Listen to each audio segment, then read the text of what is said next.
Captain தொலைக்காட்சி நேயர்களுக்கு ஆரா பாபுஜியின் அன்பான வணக்கங்கள். இன்று ஆராவை பற்றியான புரிதல், அதுக்கான விழிப்புணர்வு பற்றி தான் இந்த காணொளி. ஆரா அப்படின்னா என்ன? இது ஒரு சமஸ்கிருத சொல். தமிழில் ஒளிவட்டம் அப்படின்னு சொல்லுவாங்க. நம்ம உடலை சுற்றி ஓடக்கூடிய ஒரு வைப்ரேஷன், ஒரு அதிர்வலைகள், ஒரு ஃப்ரீக்குவன்சி, ஒரு பயோ எனர்ஜி, அந்த மாதிரி நிறைய டேர்ம்ஸில் இந்த ஆராவை பற்றி நம்ம சொல்கிறோம். இப்போது இந்த ஆரா அப்படின்றது எதெல்லாம் நம்ம பேஸ் பண்ணி வருது அப்படின்னா, உங்களுடைய உடல் ஆரோக்கியம், உங்களுடைய மன ஆரோக்கியம், உங்களுடைய உணர்வு ரீதியான செயல்கள், இது எல்லாமே ஆராவின் வெளிப்பாடாக நம்ம உடல்லேருந்து வெளியேறிட்டே இருக்கும். இது மனிதர்களுக்கு மட்டும்தான் இந்த வைப்ரேஷன் இருக்கா அப்படின்னா இல்லை, விலங்குகளுக்கும் இருக்குது, உயிரற்ற பொருட்கள்னு சொல்லக்கூடிய கற்களுக்கும் இருக்குது. அப்போது அந்த கற்களுக்கெல்லாம் அது உயிரற்றது இல்லையா, அதுக்கு ஸ்டாண்டர்டாக ஒரு வைப்ரேஷன் இருக்கும். அதாவது ஒரு 2 சென்டிமீட்டர் 3 சென்டிமீட்டர் அப்படின்னு ஒரு கல்லுக்கும் 5 சென்டிமீட்டர் 10 சென்டிமீட்டர்னு அந்த அளவில் ஆரா வெளிப்படுத்தி கொண்டே தான் இருக்கும். உயிருள்ள பொருட்கள்னு சொல்லக்கூடிய செடி, மிருகங்கள், எல்லா உயிரினங்களுக்கும் ஆரா ஒரு ஸ்டாண்டர்டாக அதுக்கு ஒரு அடி 6 அடி அந்த மாதிரி அதுக்கும் வைப்ரேஷன்ஸ் இருக்குது, அதுக்கும் இந்த ஆரா இருக்குது. இப்போ மனிதர்களுக்கு மட்டும்தான் என்ன ஒரு ஸ்பெஷல் அப்படின்னா, மனிதர்களால் அவங்க எவ்வளோ நினைக்க முடியுமோ அவ்வளோ அவங்க ஆராவை அதிகப்படுத்தவும் முடியும், சுருக்கிக்கணும்னா சுருக்கவும் முடியும். மனிதனுக்கு மட்டும் இந்த ஆற்றல் கொடுத்துருக்காங்க. அப்போது இந்த ஆரா எப்படி நம்ம விரிவாக்குறோம், எப்படி நம்ம சுருக்கிறோம், இது எதன் அடிப்படையில் இதெல்லாம் நடக்குது அப்படின்னா, நம்ம உடலில் இருக்கக்கூடிய ஆதார சக்கரங்கள் சொல்லக்கூடிய 7 சக்கரங்களை பற்றி நம்ம நாட்டில் பேசுவோம். அதாவது சகஸ்ராரத்தில், மூலாதாரத்துலேருந்து சகஸ்ராரம் வரைக்கும் இந்த சக்கரங்களின் ஆற்றல் ஆராவாக வெளிப்படும். இது ஒன்று. ரெண்டாவது பார்த்திங்கன்னா, பஞ்ச கோஷங்கள்னு சொல்லக்கூடிய 5 உடல்கள் இருக்குது நமக்கு. அதை நம்ம கண்ணுக்கெல்லாம் பார்க்க முடியாது, லேயர்ஸாக இருக்கும். இந்த 5 உடல்களுடைய விரிவாக்கமும் ஆரா அப்படின்னு சொல்லுவாங்க.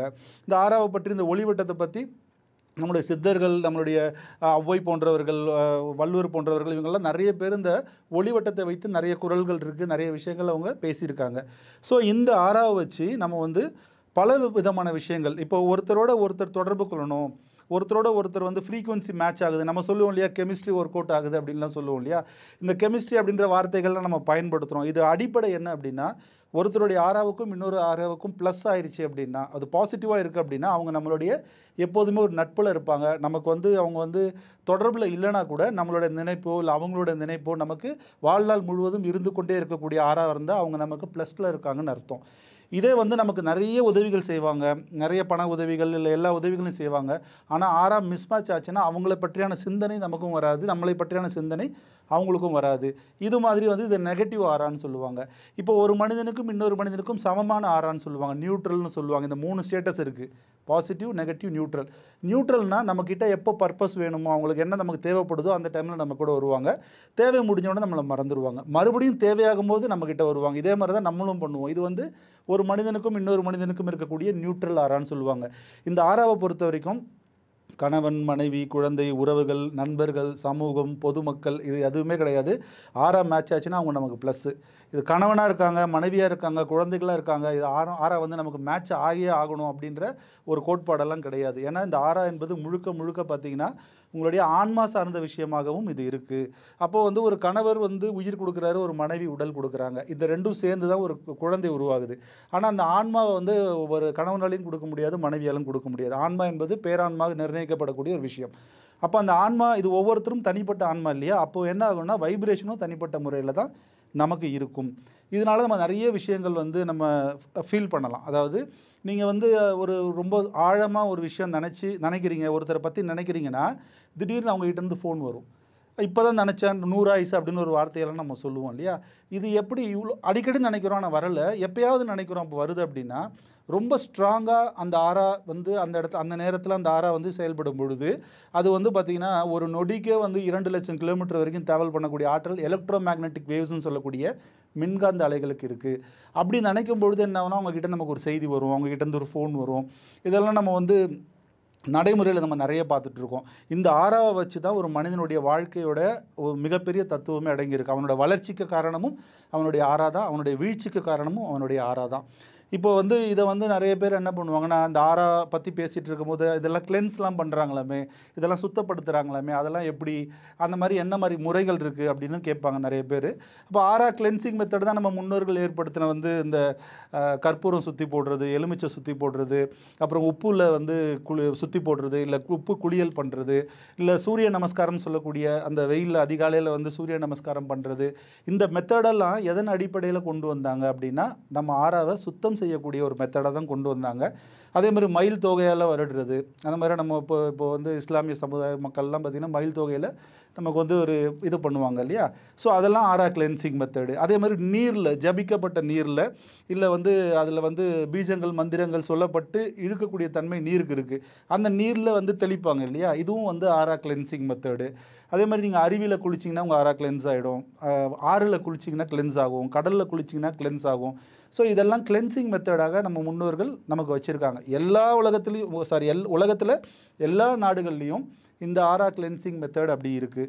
அப்போ நம்ம சுத்தப்படுத்திக்கிட்டே இருக்கும்பொழுது நம்ம ஆரா வந்து வலுவாகிட்டே இருக்கும்.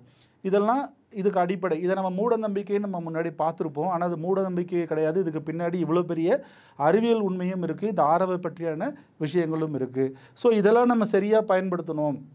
இப்போ நெரிசலான பகுதி ஏன் இந்த ஆரா கிளென்சிங் வேணும் அப்படின்னு ஒரு விஷயம் இருக்குது.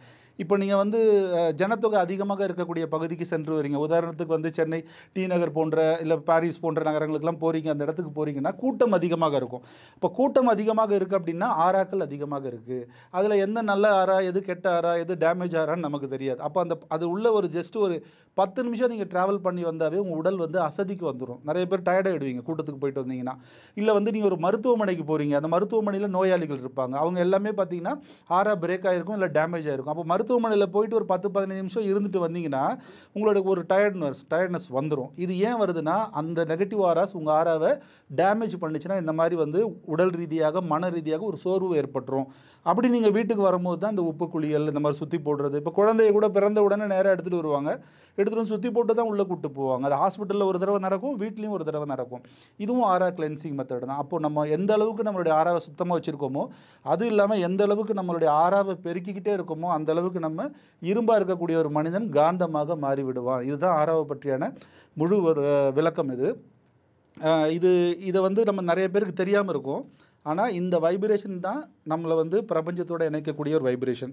அண்டத்தில் இருப்பது பிண்டத்தில் அப்படின்னா பிண்டத்தில் இருப்பது மண்டத்தில். ஸோ இது எல்லாமே இந்த ஃப்ரீக்வன்சி டியூன் ஆகிட்டே இருக்கணும். அப்போ ஃப்ரீக்வன்சி டியூன் ஆகும் போது தான் நமக்கு நினைக்கக்கூடிய விஷயங்கள்லாம் வந்து டெவலப் ஆகும். ஸோ அதனால் எந்த ஒரு தொழிலோ, வேலையோ, படிப்போ, எதை வேணால் நீங்கள் எந்த அமைப்பில் வேணால் இருங்க, எந்த ஒரு திட்டத்தில் வேணால் இருங்க. ஆனால் உங்களுடைய பர்சனலாக உங்கள் உடலில் இருக்கக்கூடிய அந்த சக்கரங்கள், கோஷங்களுடைய ஆராவை நீங்கள் டெவலப் பண்ண ஆட்டோமேட்டிக்காக உங்களுடைய வளர்ச்சி மேலே போயிட்டே இருக்கும். அது குறைஞ்சிருச்சு அப்படின்னா நோய்வாய்ப்படுறதுக்கும் வாய்ப்பு இருக்குது. மன ரீதியான குழப்பங்கள், லுனாட்டிக்ஸ்ன்னு சொல்லக்கூடிய அந்த பைத்திய மாதிரி உணர்வுகள், இதெல்லாம் குறைய என்ன ஆகும்னா சைக்காலஜி வந்து நமக்கு டோட்டலாக மாற ஆரம்பிச்சிடும். கூட நம்ம வந்து ஒரு மேக்னெட்டாக மாறிடுவோம். இந்த ஆராவை பற்றியான இதை பற்றியான விளக்கம் கொடுத்த கேப்டன் தொலைக்காட்சிக்கு மிக்க மகிழ்ச்சி. நன்றி.